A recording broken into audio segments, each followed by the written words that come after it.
Hello, good morning to you. Good afternoon, good evening, wherever you are. My name is Ron Sauer. I thank APLF for the privilege to bring you this first webinar, an event in which I have never participated, and to be honest, I have never even seen the word before. So I understand that there are about 150 participants who are looking at the screen at this very moment. I find it an impressive number of people. They are coming from all over the world, which means some of them should probably be sleeping by now. And for one day or one reason or another, they have decided to be with us. So welcome to you all, and thanks to APLF for giving me this privilege of this first presentation. I hope I won't disappoint you. As you have seen in the publicity paper for this meeting, it's all about leather industry and luxury. Now, honestly speaking, I must tell you that the word luxury and the questions as they are posed here are not totally clear to me myself. I have not chosen these subjects. They have been chosen by the organizers, and I've been asked to react to it and then invite you for questions. The questions that you may have will appear on my screen here. You can see me. You're not very lucky, but you have to look at me. I cannot see you, unfortunately. So you have to type in your questions, and then I will answer them on this screen. So if we start now with this luxury problem, people say, the first question, should leather be considered for the luxury market only? As I indicated already, I have a bit of a problem with this question because I don't really know what it means. What is luxury? What is the luxury market? I look at it in three ways. You can talk about a luxury market, for luxury products, or for luxury materials. Those are different things. The luxury market means to me expensive products which you don't really need and that make your life more comfortable, more pleasant, nicer if you can afford it. Now, the way I look at it, all luxury products, all leather products can be considered as luxury products since, as I've said years ago already, and maybe unfortunately, nobody needs leather products anymore. They're very nice to have, but they are not necessarily made out of leather to be functional. What I mean to say is the world has changed. Today, if there is no leather, nobody has to walk bare feet. If there is no leather, nobody needs to walk around naked. If there is no leather, you can still sit on a chair, you can still drive a car, you can still have a handbag, a belt, a wallet, and whatever. So from that point of view, I would say all products made of leather are luxury products, because nobody will die if they are not there, for the reasons I just said. Those luxury products, they go to the luxury market, which is a bit of a vague indication. And I don't want to go into that because on the second webinar on the 26th of February, which will be presented by our friend Mike Redwood from the UK, I've seen that in the agenda of his program, everything, the word luxury appears everywhere, so he can handle it. I want to leave this like that, and I want to go to the next subject, which is more my cup of tea, raw material, supply and demand. Is there enough quality raw material for the luxury market? Before I start that, I tell you again, if you have any questions already about this luxury subject, you can type them in straight away, and I will answer them one by one in the way they come in. Now let us go to the raw material supply and demand situation. Is there enough quality raw material for the luxury market? The way things look today, the answer can be very simple. No, there is not. There is more demand for leather products, and still growing, than there is supply of material. Supply of raw material.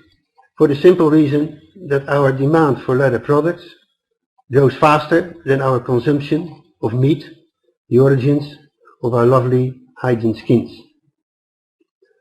How did it happen? It happened quite simply because of the development for demographic reasons, but most of all because it's rising demand in the BRIC markets, Brazil, Russia, India, China of course, and nowadays we also add South Africa and call it BRICS countries instead of BRIC countries.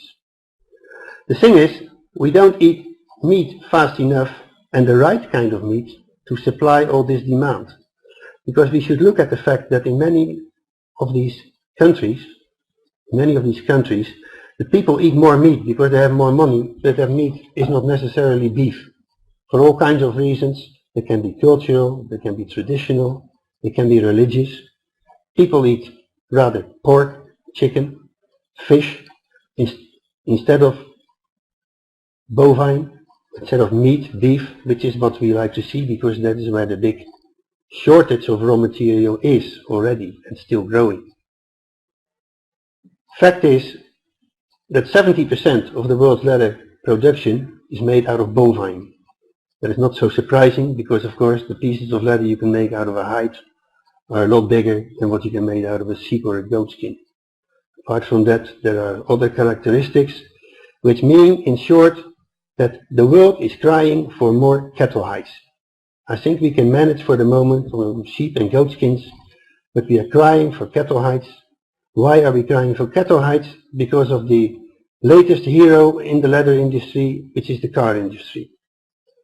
Every car needs a lot of hides, a lot of leather to be equipped with leather. Need a lot of hides to be equipped with leather. Some estimate that it can be up to 4 or 5 hides. Others says it's 2 or 3. It doesn't really matter. Fact is that the car leather industry has been the big attacker on the world's bovine supply, which doesn't really help in finding solutions. Because everything that the car leather industry is taking out of the world supply of cattle hides is no longer available to the other boys who make shoes, handbags, whatever. So we have this terrible problem. I have to change the screen a bit, it seems to stay in view. Yeah.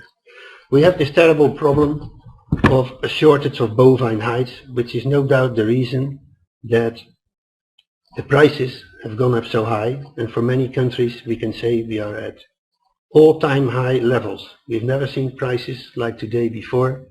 Reports that came in from the United States this morning, they confirmed that again. We have never seen such prices. And of course everybody wants to know how far can it go and what can we do about it. There's not so much we can do about it really, because we cannot switch on the machine and create more cattle hides. The problem is that a car needs so much leather. Imagine if you have one person, one new buyer, a Russian or a Chinese fellow who got money in his pocket and finally can afford to buy this. The difference in the leather we need if he buys a pair of shoes or a handbag, or when he decides to buy a car with a leather interior. It's incredible because it's all related to the meat consumption. I made a small calculation a couple of years ago, which is just funny to hear and to realize how big the problem is. Meat people told me that an animal in the Western world where the hides are produced that we need for the car leather industry, so I'm not talking about Uganda or places like that, I'm talking about the US, Australia, South Africa, European origins and so forth. An animal which goes to the abattoir weighs about excuse me, somewhere between 500 and 600 kilos and produces, from that the abattoir can produce about 360 kilos of sellable meat in all kinds of forms. So not just beef, but including sausages, whatever you can make out of it. There are people who say 360 is too much, but you will see even if you halve it, the outcome will still be terrible. If we now take that the average human consumption in a daily meal of meat averages about 150 grams, that means 2,400 meals to get one hide. If you say now that for one carb we take a low average, some people say it's far more than that, but I take 3 hides, that means 3 animals. That means to furnish one car with leather inside, the meat company must supply 7,200 meals. That means if somebody decides to buy a new buyer decides to buy a car with a leather interior, He has to eat, if he would do it himself, he would have to eat 20 years meat every day in order to produce the 3 hides that are needed for his car. Now these are funny figures, and there are more mentioned to show you how serious the problem is, because the thing is, we don't eat that much meat anymore. And as I said, the new buyers of cars with leather interiors, many of them are not coming from societies, from cultures where they do eat beef, which gives us the hides. So the problem is there. We don't eat more meat because in the first place there's very few publicity to promote eating beef. If there is publicity about eating beef, it's 9 out of 10 times, if not 24 out of 25 times, it's negative, because it's bad for your health, it's bad for the animals, it's bad for this, it's bad for that. And there's a lot of work to be done there in order to convince people we must eat more beef because it's good for you. I'm not going to want to say if it's good for you or not, that's not really my business. I'm interested in seeing more hides appear, more cattle hides, so that we can satisfy the demand for hides from the leather industry, and especially for the supply of quality cattle hides, which can be used in the car leather industry. Because not every hide, as you all know, is good enough to be used in the car. So we have this problem. The problem is that it pushes up the prices to the level where we are. Now what can we do about it? What will happen in the future? I don't think there's much we can actually do about it, because it's a matter of supply and demand. As long as there is more supply, less supply than demand, the prices will go up. Personally, I do not foresee that leather prices, that hide prices and also skin prices will come down on the longer run. I think that hide prices will continue to go up with their seasonal and with their daily ups and downs. But on the long run, if you make out the graphics, and you could print out, those who are subscribing to the Sauer report can print out for any period they want hide prices, and even a special index there is for upholstery hide prices over the last 10-12 years. You can put a ruler on it and you can see that with the ups and downs it goes up all the time. There's no single indication that it will stop. So prices will go up. What will happen then? We already see it in many countries, in many places, that tanners just cannot cope with it anymore. They cannot make a profit. So what happens? What happens is that only those who can afford it will be able to get their hands on those hides and skins that the world produces.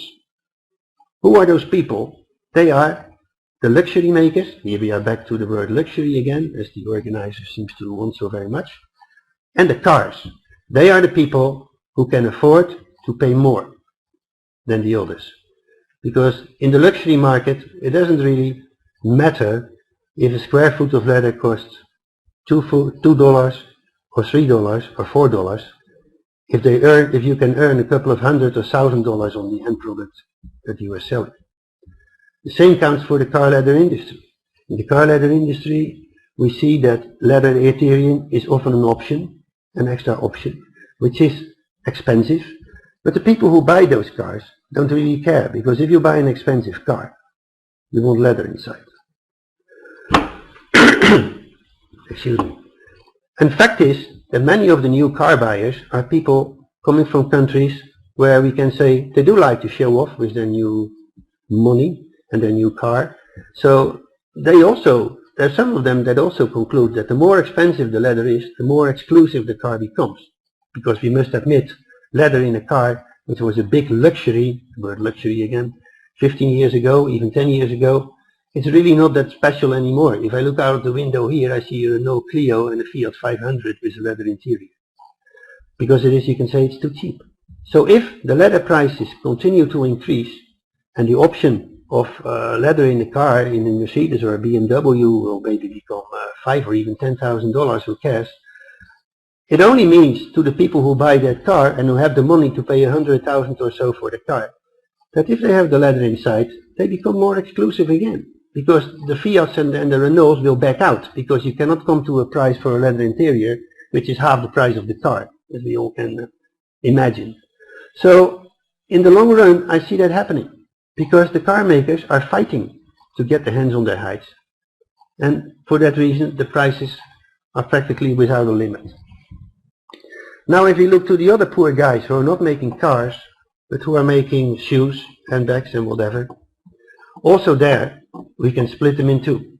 The exclusive, again, the big luxury marks, if that's what you mean, the big brands from France and whatever, and the normal ones, the shoemakers, the sports shoes, the rest of the whole leather product business. Now, those guys cannot eternally follow this law of prices are made by supply and demand. Because if you push that to the limit, it would mean that at a certain moment, a simple pair of shoes would have to cost $100 in the shop. It will not go that far. It will never go that far. And what will happen? Those people will just switch to other materials. It's a process which is already happening. They don't have big margins which allows them to pay premium prices for the leather that they use, so they use other products. They use synthetics, they use textiles. We see it more and more happening. As long as the product is acceptable, looks nice, is fashionable, and is, in these days of crisis, above all, affordable, it will work. We see that happening. That means at the same time, the supply, the demand for leather will reduce in that scene, and basically we can say it's their way out, it's their airbag, it's their safety cushion. If the leather gets too expensive for them to afford, they switch to other products. The big fashion guys in the handbag business and so forth, the big Italian and French and Spanish and whatever American brands, who also sell products that can bring enormous margins of hundreds or thousands of dollars per product, they join the car leather makers in buying material at prices which are practically also pretty limitless for them. They can go up, they don't like it, they want to pay less all the time, as we hear every day, and they say we cannot pay more. But if you pay $5 for the leather and you can sell a handbag for $500, it's hard to imagine that there is really a problem there somewhere. You earn a bit less, and so what. So fortunately for the business, these guys are not looking at the same raw hides and skins, they're looking at different material. But the process is the same. And we now see even that luxury handbag makers, since maybe 2 years or so, it's fashionable for them to solve the problem by buying up the tanneries and supplying their own leather. If that is really a very clever thing to do, the opinions vary. Personally, I'm not convinced, because the problem for those people is not in tanning. The problem is in getting your hands on the few raw hides or skins that are available on the market. And by buying a tannery, you don't solve that problem. You just shift it to the next stage. Now the question is, why do these people do it then?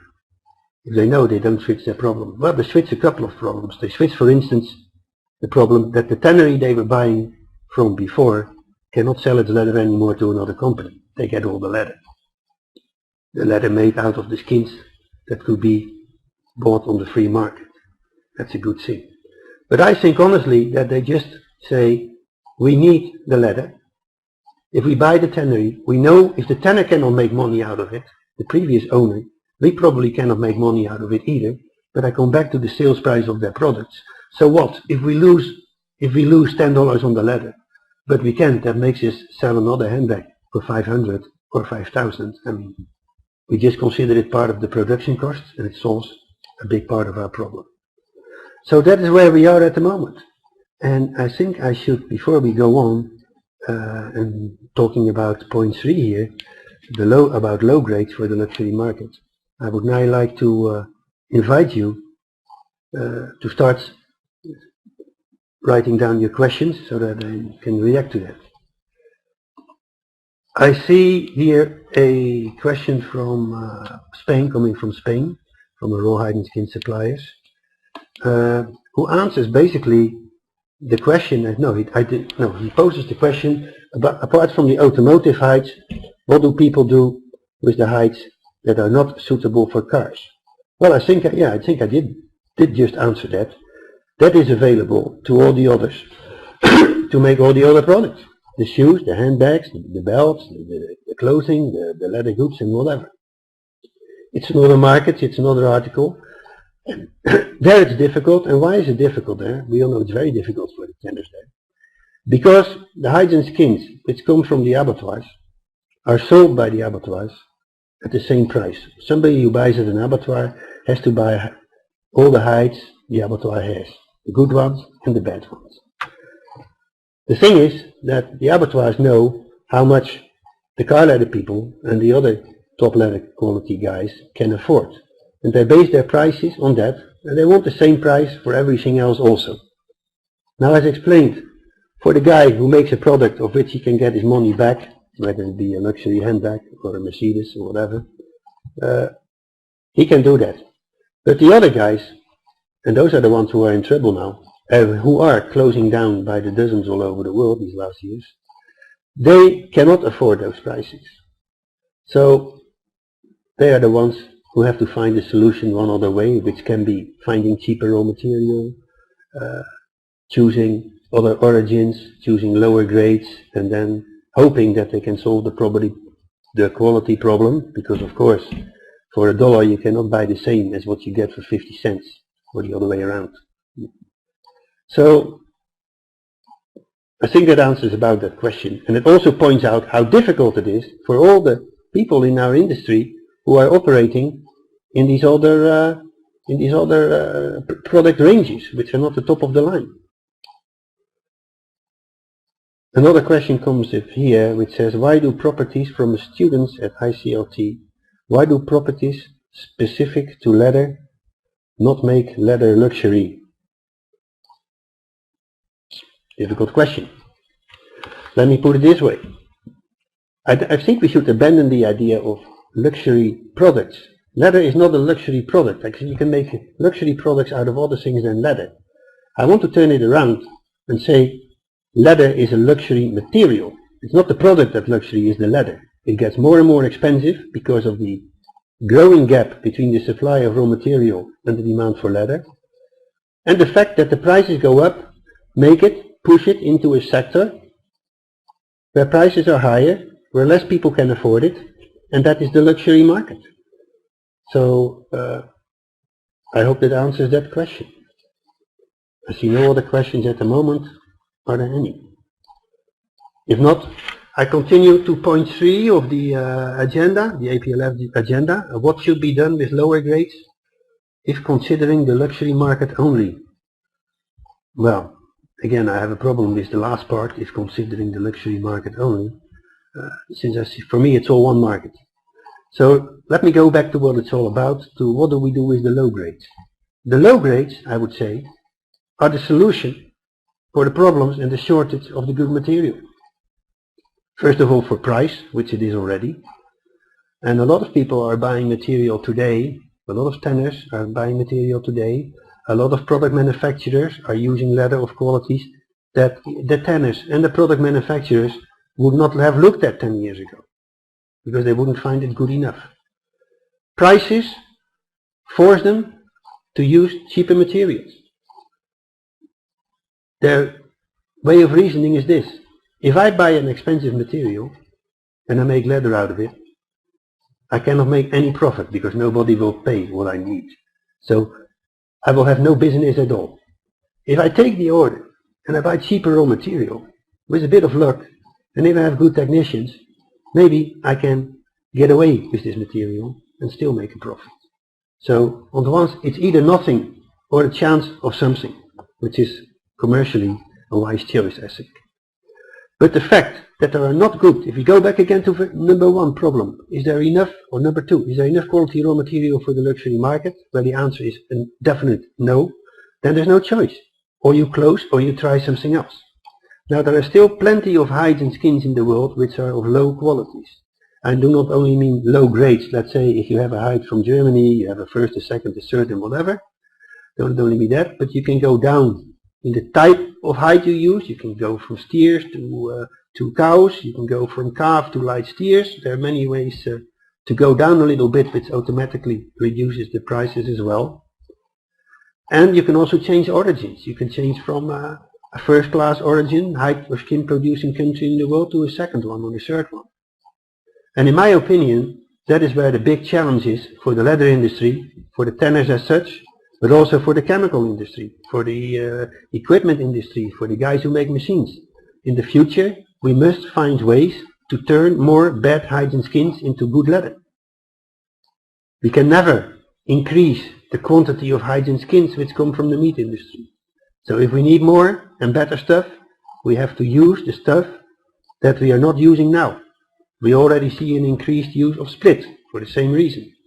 But there's still many hides. If you look at the entire African continent forever, which apart from very few exceptions in South Africa and maybe in Tunisia and Morocco, where they still make good leather, in Egypt, there are millions of hides and skins there that are available, but they're not good enough for the leather we want, for the leather where we see the shortages.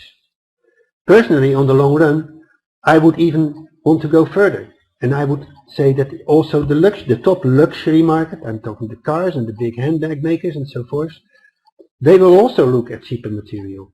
Not because they cannot afford the other ones, because simply maybe for a question of volume. There could just not be enough, whatever the price. Then you have to use something else. So that's an enormous challenge to say, pick up the hides and skins that are lost now, that don't come to the world markets, and improve them so we can use them, and so we can use them to make products of good quality. For the simple reason that there is no other solution if we want to make more leather products. That process is also on the way, not only for technical reasons, but since recently we see that even the car leather makers, who can afford very good qualities, but do not find enough raw material, have also changed down their criterion of raw materials, some from bulls to cows, some from American hides to Brazilian hides. Okay, all those things are to respond to the demand there is, and to which the initial raw materials cannot reply because they're just not there. I think this question is answered by that. I see another one here. They go a bit too fast now. There are lots of questions coming up. I will try to answer them all, but I have to be shorter, I guess. So I hear a question by a man called Brian. Would you think big brands are holding all the wet blue stock, which makes the main reason of leather pricing going up?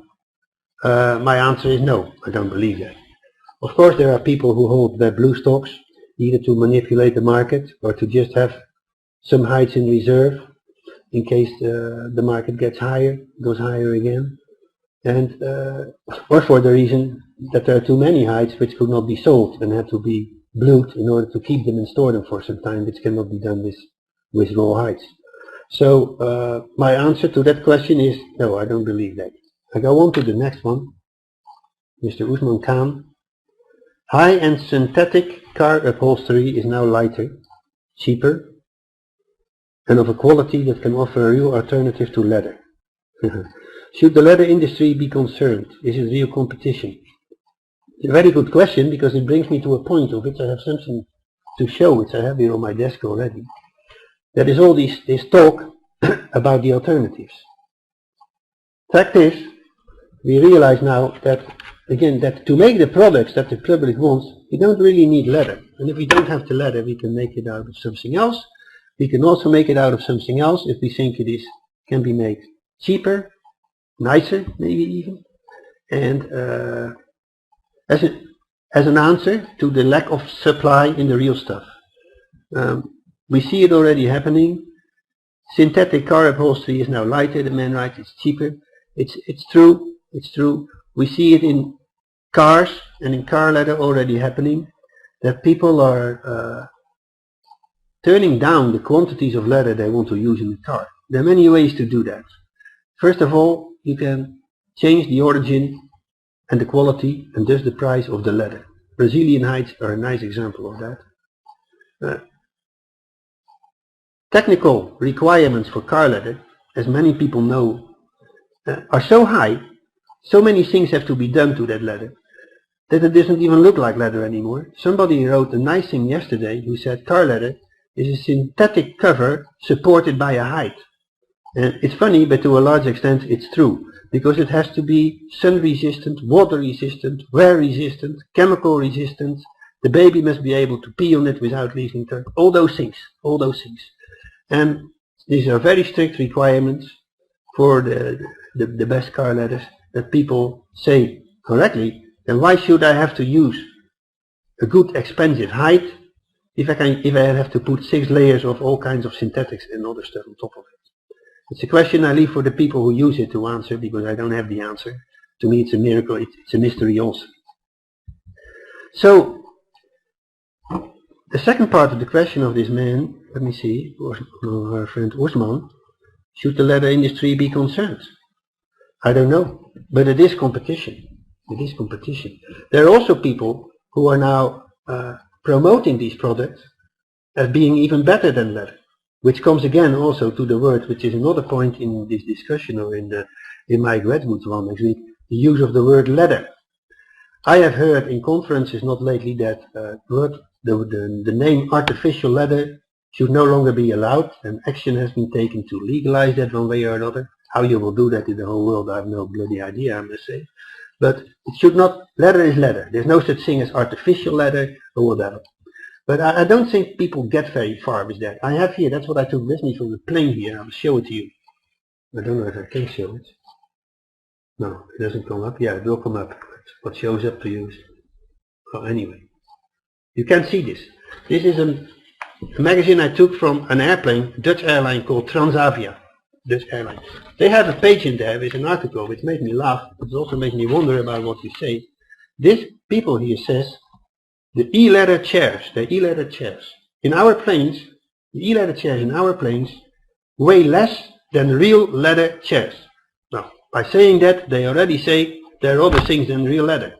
And they promote here, they say clearly and print clearly that our e-leather, which is not real leather, is better because of the reduced, imagine the way they find out, because of the reduced absorption of dirt, we need less cleaning materials to clean the surface of our seats, and thus we are having an ecological operation, because all these cleaning materials are full with chemicals and hazardous tricks and whatever.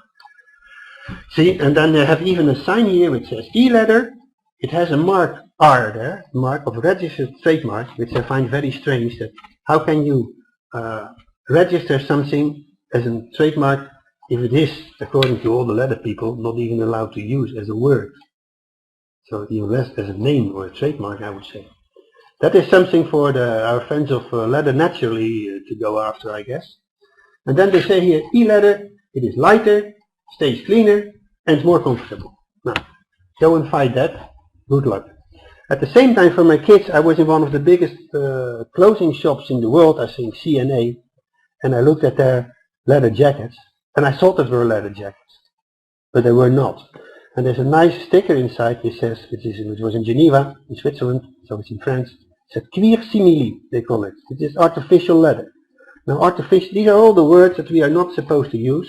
But to answer Mr. Usman Khan's, yes, these are definitely very big competition products to the real leather industry.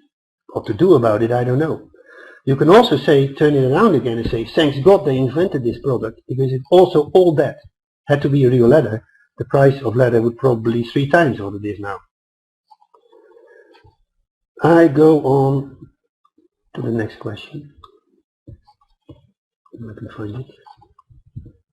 I cannot scroll down.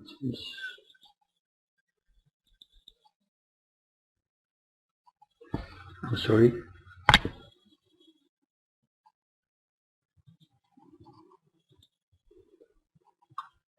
Here we go. From Adrian. A question here from Rachel. What about diversification of raw materials? And she mentions, for instance, American bison, whatever you say. I think that we've been doing that all the time. People use everything. Buffaloes, bisons, deerskins, whatever. So the only thing is you have to be careful in that for 2 reasons. Number one, with all the animal protection programs and organizations, you must be very sure that you don't run into the wrong animal, like a mink or whatever. And secondly, you must also not forget that these alternative animals are only available in small quantities on the entire business of the entire leather industry. Because if we speak about the leather industry, we should not think we are only speaking about Ralph Lauren and Louis Vuitton and things like that and Lamborghini. All those big things do not represent 5% of the entire world leather industry, not 5%. I don't include cars in there. I go to Aldi in the 5%. I mean, it's all the top luxury products.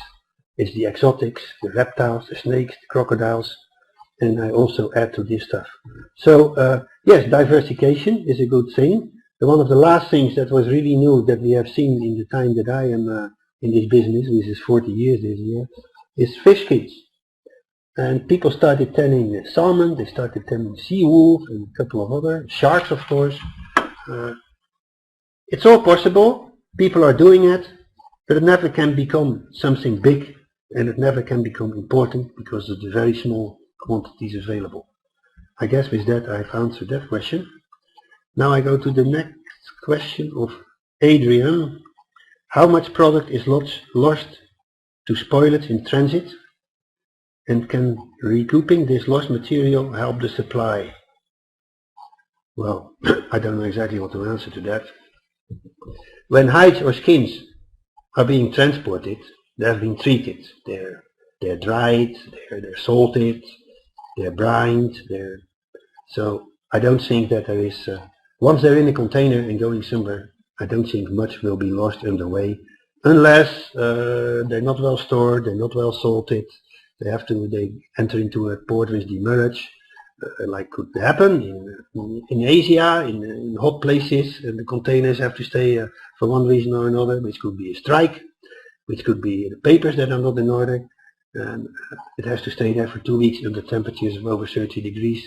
Yeah, and then those hides are probably spoiled, they get hair loose, and whatever, they rot. After all, it's a living material like meat. But apart from these very logic reasons of preparing it well and taking it out as soon as it arrives, I don't think there is much fear of losing material.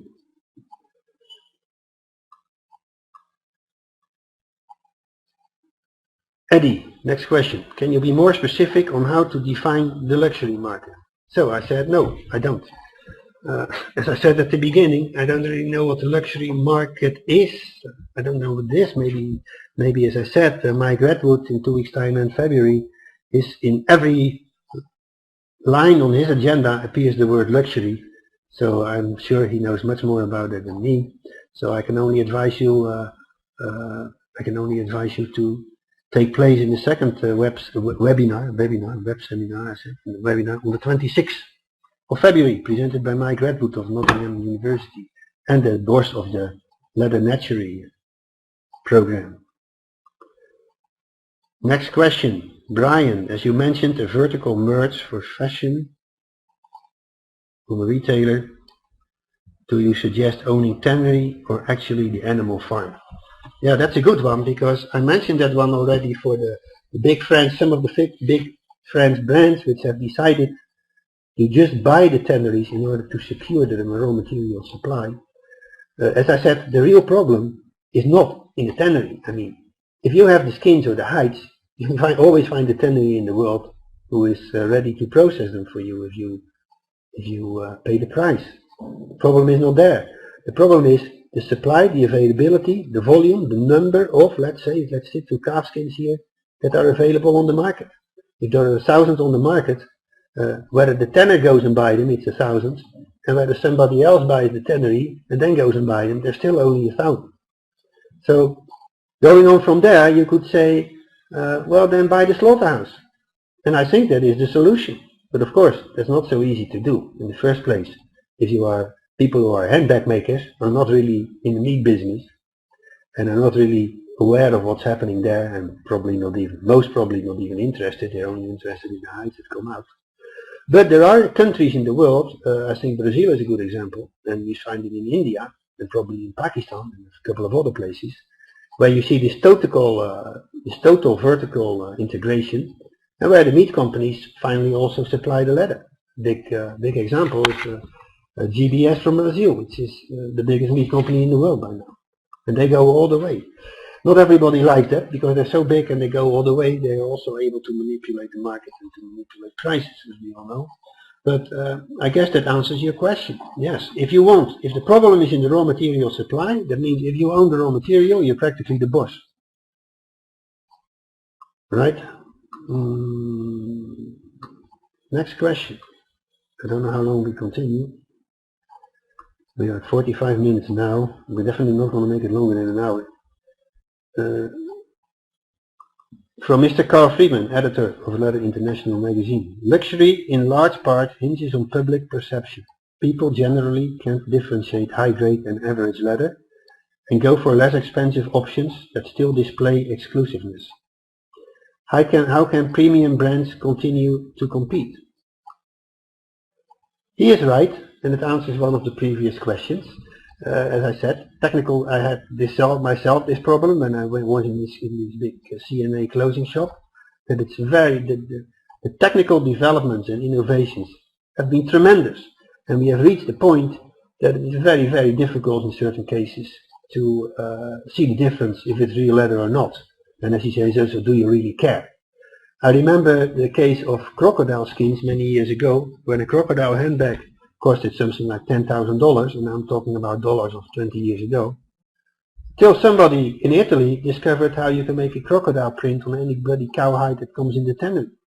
So at that moment it looks so real, and those things are still available, that the consumer says correctly, yeah, listen folks, if I have to pay 10,000 and another one is available for 200 and I cannot even see difference, then why the hell should I spend $10,000? I want to spend $10,000 to show to the world I have a handbag that you cannot afford. And that has really had a big influence on the sale of leather products. On the other hand, the crocodile leather business goes very well at the moment because, that's again, there are enough people, there's still enough people, or there are fortunately now so many new rich people who just don't think about it. You know, they have $1 million in their pocket and they don't think, if they see a $10,000 handbag, maybe I can find something cheaper but look like. So they still find the market is still there for those top products, and there are plenty of people who are very happily paying thousands and thousands of dollars for a garment or a handbag or whatever, or a pair of shoes, without asking these questions. On the other hand, it doesn't always work. I think a nice recent example is the phenomenon of the world famous Ugg boots from Australia originally, owned by Becker's Outdoor Corporation in America, which were the big fashion once our lovely model movie star Kate Moss wore a pair, maybe now 6 years ago I think it was, and everybody wanted those boots. I'm meaning those boots, I guess you all know what Ugg boots are. They look like these Eskimo boots, suede on the outside, skin on the inside. It was a big fashion. They made millions and millions. The tanner who made the skins, I think he is, as I've seen, he's among the participants following this program, so good day to you. He made a fortune out of making the leather. And but there we had the same problem. It was a big fashion, especially for young people. It's not aimed at people of 60 years and older, but at young people. Everybody wanted those boots, but who can afford between 250 and 300 euros for a pair of those boots? So what happened was that many youngsters wanted them but couldn't afford them. And then there's always some clever boy somewhere, probably in China, who said, we're going to make those things, but we're not going to make the expensive brand. They just copied them. They used cheaper sheepskins with less wool. It's very easy to see the difference in quality. It's just garbage in comparison with a real pair of Uggs. But those youngsters, indeed, they don't care. They buy them. And they use cheaper raw material, and they retail them cheaper because they cost nothing to produce. The youngsters are happy because they don't see the difference. Yeah, they will see the difference if you put the real Ugg boot next to it, but they don't do that. Of course, they cannot spend money that they don't have. So this definitely also has hurt the Ugg business. And we see indeed, I don't know if it's because of that, or because of the simple fact that it's a fashion product, and no fashion product lasts forever. So maybe the market is saturated. That business, I won't say more about it, but that business is not as wild as it was.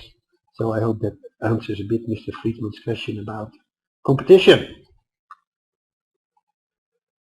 I see. It wouldn't be bad if we could get to the last questions.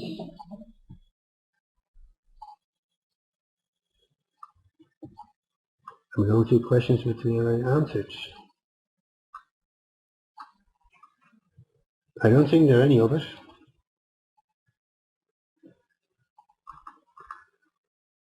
So if I don't see any new question come up, I think we can move over to the last point.